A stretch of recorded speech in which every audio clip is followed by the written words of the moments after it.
In the Watch Order Task Force, the movies are represented by idiots who think they know the perfect sequence in which viewing pleasure can be achieved. These are their excuses. Hi there, I'm Watch Order Cadet AP, and this is my first day on the new department.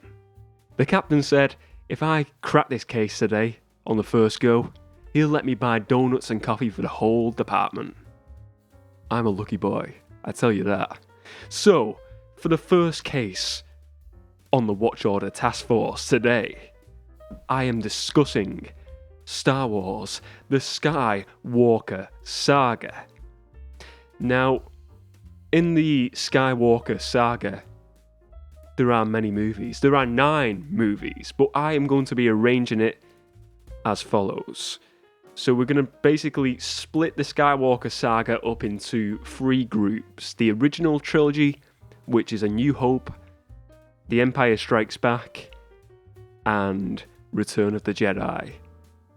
Next up, we have the prequel trilogy, which was the movies that came out in 1999, I believe, in the early 2000s, and this includes The Phantom Menace, it includes Attack of the Clones, and Revenge of the Sith. And the third group we're going to put together is the sequel trilogy of movies. And they include I forgot what it's called now. Oh, this is humiliating. My first case, and I have forgot, but now my brain is working again. The Force Awakens, The Last Jedi, and Rise of Skywalker. So I'm going to split it off into them 3 groups, and I must choose, first of all, the best possible watching order for a new viewer's experience. So if I'm thinking of it as someone who has never watched Star Wars before, how could they possibly enjoy this the most, and what would really make them want to watch all of these films? So what is the best possible order? And I, as I said, in this episode of the Watch Order Task Force, on my first case, I'm going to crack the case, and I'm going to give you, the audience, my best possible options, because I am a Watch Order cadet, and I will not fail my first case. I can't let the captain down. The captain says I can buy the donuts and the coffee for everyone, and I want to buy the donuts and coffee for everyone. So, as I said, I will arrange them into, out of the 3 groups, the 3 trilogy groups there, the best, the second best, and the third best. And I will give you all my reasonings behind my choices. So, strap yourself in, grab a coffee, and let's go for the first case on the Watch Order Task Force.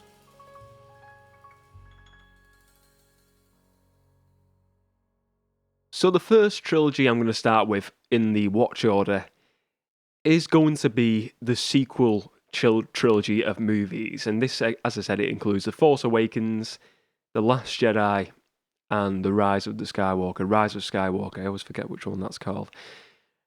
So why do I think this one is the best way to start this? Because you're probably saying to me, AP, this is the last one. Why would you choose to watch the ending to this first? And I will sum it up right now. Right, so this trilogy of movies is the newest ones that have came out. It's came out over the last couple of years, last 5 years maybe. It's 2021 now.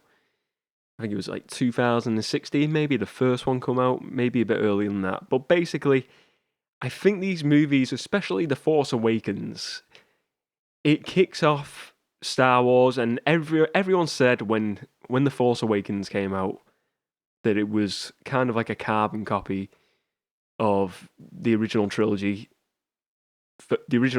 first movie, A New Hope, and there was a lot of things, a lot of story elements taken from A New Hope, and they were kind of it was like a fresh reboot, and I think everyone felt like that with The Force Awakens. It was a reboot, and it was sort of taking out the best elements and from the original trilogies mainly, and it was taking a lot of elements from Episode 4, A New Hope, and it was like little things, we had like the Death Star in the original, and then it was like the Star Killer base. It's bigger, like do we say the joke was in the film, it's like, this is the Death Star, and then the Star Killer base, which is where the enemies in it, the First Order, are lying, are staying, and where they're planning all the real evil plans. It is bigger than the Death Star, and it was just like a little joke, but it was kind of, again, feels like they were just copying a lot of the elements. It was copy and paste, trying to sort of like reignite old fans, I suppose, but trying to get new fans in as well at the same time. Now, again, this is one of the reasons I think it works well is because it's a reboot. It's fresh characters, but it also hooks old fans in. So it works on both lines there. So, but I'm looking at more for fresh fans to get the best possible watch order here.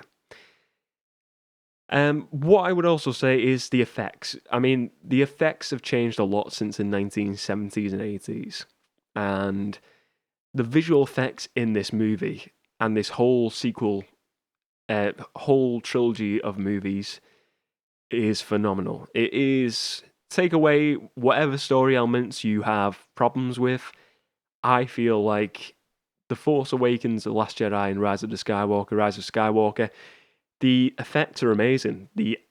They really stripped it back, and they've combined the best of like digital effects and the best of like puppet effects and using real sets, using real puppets. They kind of went in a direction where the prequel trilogy didn't, whereas the prequel trilogy really relied heavily on CGI, but CGI at that moment in time was still in its early days, really, and hadn't really developed into what it is now. And it works really well in the sequel trilogy of movies. So I think the story, for me, I've always enjoyed the sequel movies. I can understand people's problems with some of it, and I think, sure, they could have done some things differently. I think Snoke was a bit of an odd one, but then the realization that Snoke was just really a pawn for Palpatine in Episode 9 sort of paid it off. It did feel a bit like they didn't know what they were doing sometimes. I felt like the first one was kind of like, it was really good, but they left a lot of question marks over characters. Like the same with like Luke, where he doesn't say anything, and it's just kind of leaving it open for Rian Johnson episode when he was directing the second one to sort of do his own thing. And it felt like because they were swapping and changing with directors and writers, maybe the story didn't all flow together as one. But I feel like the third movie, the Episode 9, really sort of like ends all of the story elements, and it really ties it all up as a grand story. And I thought it was a good ending as well. I enjoyed the ending. I mean, when I was watching the ending of Episode 9, and again, they are saying this is the end of the Skywalker Saga now. We will just be getting sort of like normal Star Wars movies, spin-offs, and this era of Star Wars is basically over. But I thought it was a good ending. I think the only way they could have improved it really is looking at the Avengers Endgame, when you've got the portals scene where basically every Avenger just arrives, and I feel like maybe if they did something like that at the end, and they tried to do that, and maybe they didn't want to copy that for that reason, where they have all the Force ghosts saying to Rey, like, sort of like, stand up and fight, you can do this, Rey, and when she's taking on Palpatine in the final battle, it's kind of a bit of an endgame moment, but I feel like it would have been 10 times better if they actually got the actors in and the actresses in to do actual Force ghosts there rather than just voiceovers. I never know why they didn't do that, and I'm pretty sure someone's done like an edit on YouTube. But I mean, for me, it was still a good ending, and I still enjoyed the sequel trilogy of movies, and that is why, for my watch order task force case today, I am starting my watch order off with the sequel trilogy movies. So now we go to the middle of the pack. What is second in the watch order task force watch order today, you may ask? And I shall tell you. I shall most certainly tell you right now. So, where do we go now? For viewing pleasure. Again, this is all about viewing pleasure. This isn't about anything else. It's about viewing pleasure. What is the best way to achieve viewing pleasure via watching these movies? Which is the best possible watch order? Now, I said I'm starting it with the sequel trilogy of movies.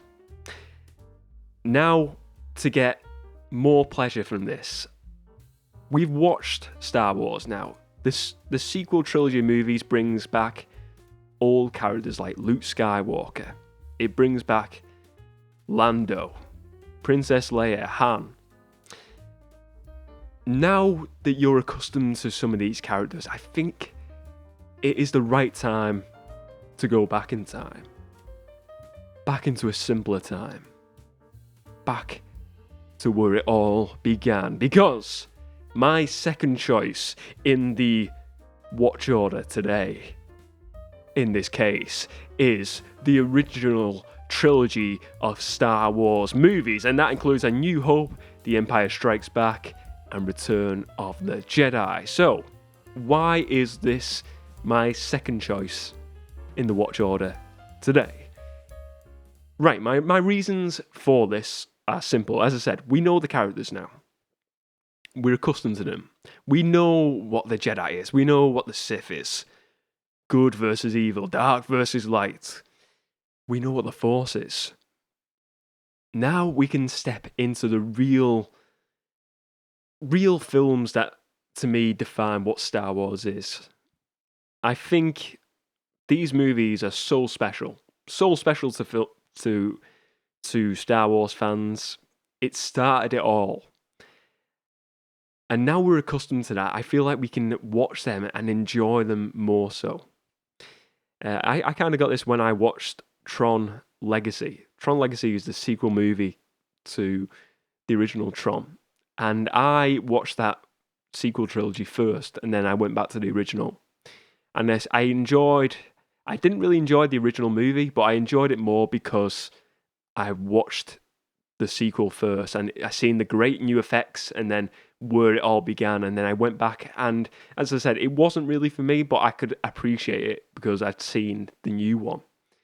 Now, I think people will go back to Star Wars, though, and even though the special effects, the CGI isn't, I mean, there really isn't any CGI, really. There's obviously some CGI, but I mean, it's not to a massive degree, but the sets, the real droids, we've got actual spaceships. They're using more physical effects. Like in this first trilogy of movies, they use like paintings to paint sets sometimes. And if you look, like little things were in the background where you see all the stormtroopers, some of them are actually like cardboard or paintings, and they all just stand completely still because it's just like a duplicate of like a cardboard, or I don't know if it's a cardboard, or if you watch episode 4, you'll see the stormtroopers, and at some point when they're all just standing still, where like Darth Vader's walking through, they're all like cardboard cutouts, and you can vaguely see that they just don't move at all. They're just so still. But it's that the way they used the old way of filming, real sets, real props in there. And it is so special, and the story here is so special. We've got the first film where Luke Skywalker, Han, and Leia all come together, and they're led by their mentor, Obi-Wan Kenobi. And then Obi-Wan he sacrifices himself against Vader in battle so they can escape. And then we see really just a phenomenal piece of cinema when they're taking down the Death Star, and we see Luke, and then we see, Obi-Wan talking to him via the Force, and it's so special. I really enjoy that. And then when you see Han come back to help them all, it is just a joy to watch. Every time I watch, first of all, the New Hope, the first one in that trilogy, it's so special to me as a fan. A New Hope is probably my favourite of the whole three. And I know a lot of people like Empire a lot more, and I can understand why, but for me, I don't know, something about episode 4, A New Hope, it's just, I think because it kicks it all off, it kickstarts it all off for me, and it's just such a special movie. Then we go to The Empire Strikes Back. This is where we see really the rise of Luke on his journey to becoming a Jedi. We see he meets Yoda and in the Dagobah system, and it really is a good film. And you see the big reveal at the end that Darth Vader is actually Luke Skywalker's father. None of us seen that coming. None at all. And I must... imagine how cool that would have been. You're sitting in the cinema and you see that reveal. It's easy saying it now, you've seen it many a times if you've seen these movies, but imagine you are in that cinema and you see that reveal, and it is so huge of a reveal. I think I would just fall off my seat in the cinema. Well, yeah, that is, again, it's an amazing story point. And then we end with the final movie in that trilogy, Return of the Jedi. Again, another phenomenal film, and storytelling-wise, it's great. We see the main villain of this whole trilogy becomes good in the end. Darth Vader, he sees his son dying. Palpatine is killing him, but then he chooses to save his son and do a good deed and risk his own life. And the cost is he saves his son, but he dies himself, and he dies on the second Death Star. And it is a great movie. A great movie indeed. And again, I think the first watch order with the sequel trilogy works well for starting off with Star Wars, because you see the new effects, you get sucked in with all these superb effects. But now I feel like you go back for the second lot of trilogy. The second trilogy of movies is the original trilogy, for the reason because of the storytelling. The storytelling grips you here. It's like the first set of movies. The sequel trilogy is for the cool effects. This is for the storytelling, because the story here is magical, absolutely magical. And George Lucas is an absolute genius. So my second choice, as I said, middle of the road, is the original trilogy. So you know my first and second choices now of the watch order, so you know what my third choice is going to be. My third choice in my watch order of the Skywalker Saga of movies is the prequel trilogy. Now, I do not feel like the prequel trilogy is as bad as some people make it out to be. And I think, first of all, I think the sequel trilogies and the prequel trilogies, both, a lot of people feel they never lived up to the original trilogies. And I think it's a case that it's true. They never really lived up to what the originals offered us all as Star Wars fans. And the prequels, first of all, they were the first ones to come. Episode 1, 2, and 3, and this is The Phantom Menace, The Attack of the Clones, and Revenge of the Sith. It was so hard to come with anything else from the Star Wars universe and it to live up to that. I feel they were just too good. The original movies were phenomenal, and they were just 10 out of 10 movies.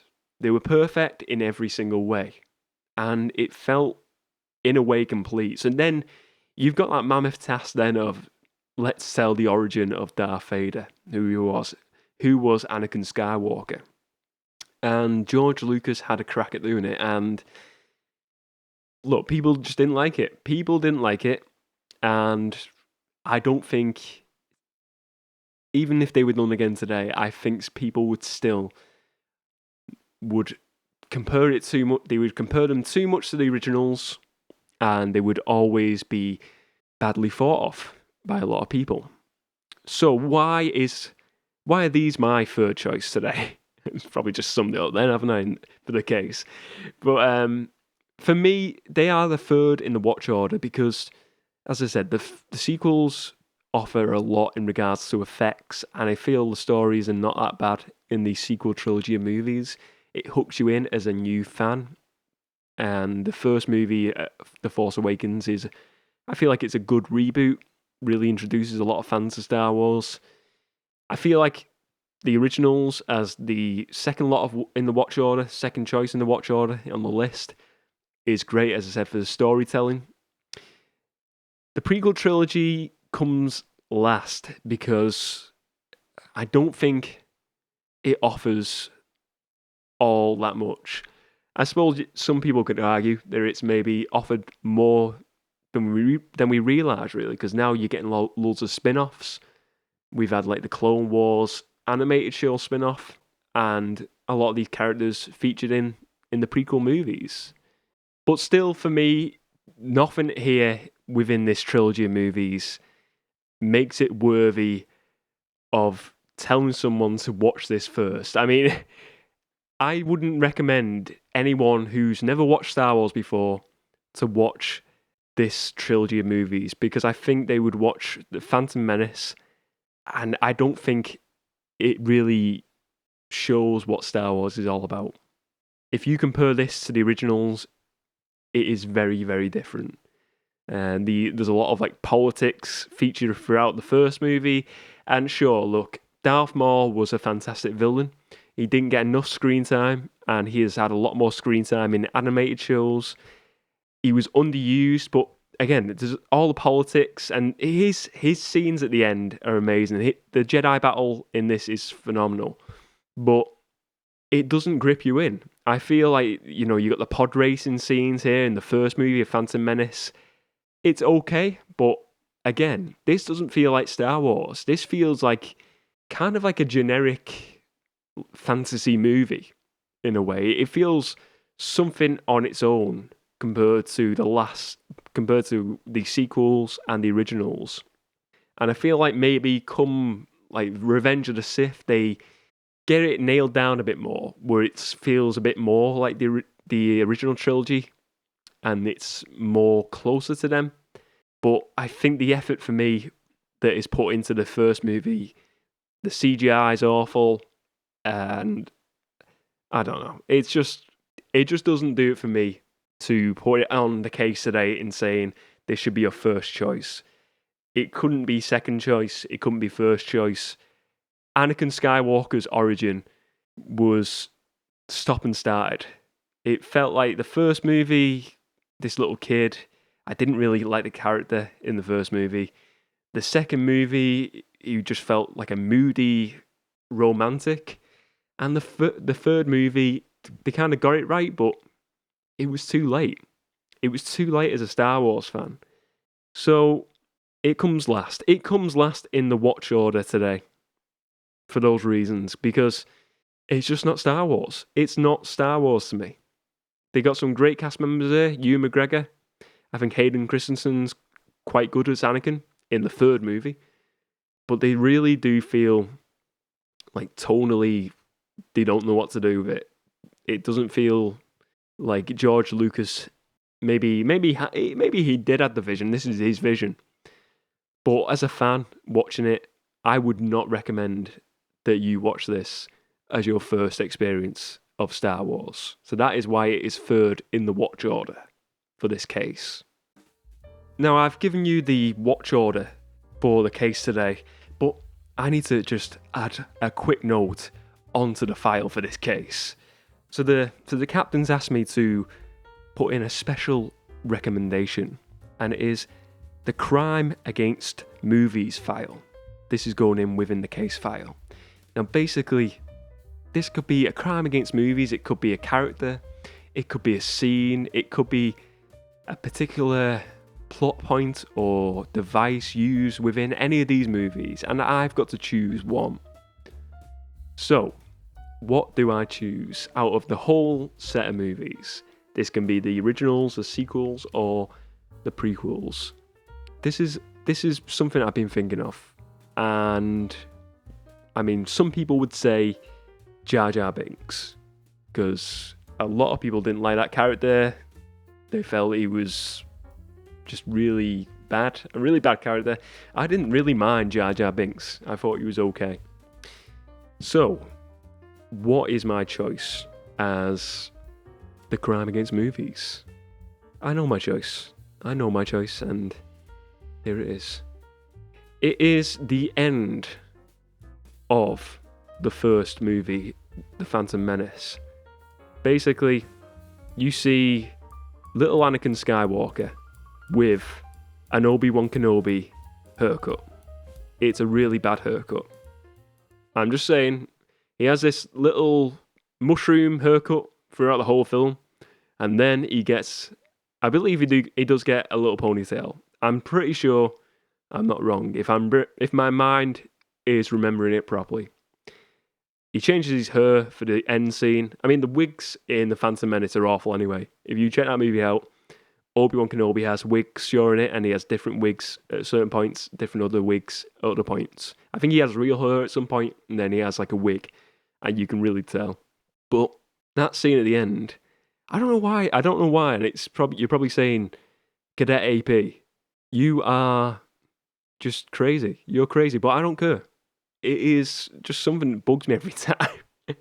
It's the end scene, the celebration. They try and replicate the end scene in all the films, but especially like A New Hope.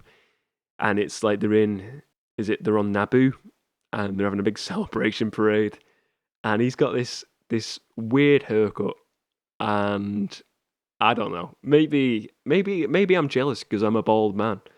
But I think it's just, why didn't they just keep the little mushroom haircut of the 90s? It just looked better. And it felt like just doing like a mini, maybe it felt like it was like parodying the Austin Powers movies, like Mini-Me. It was like Mini Kenobi.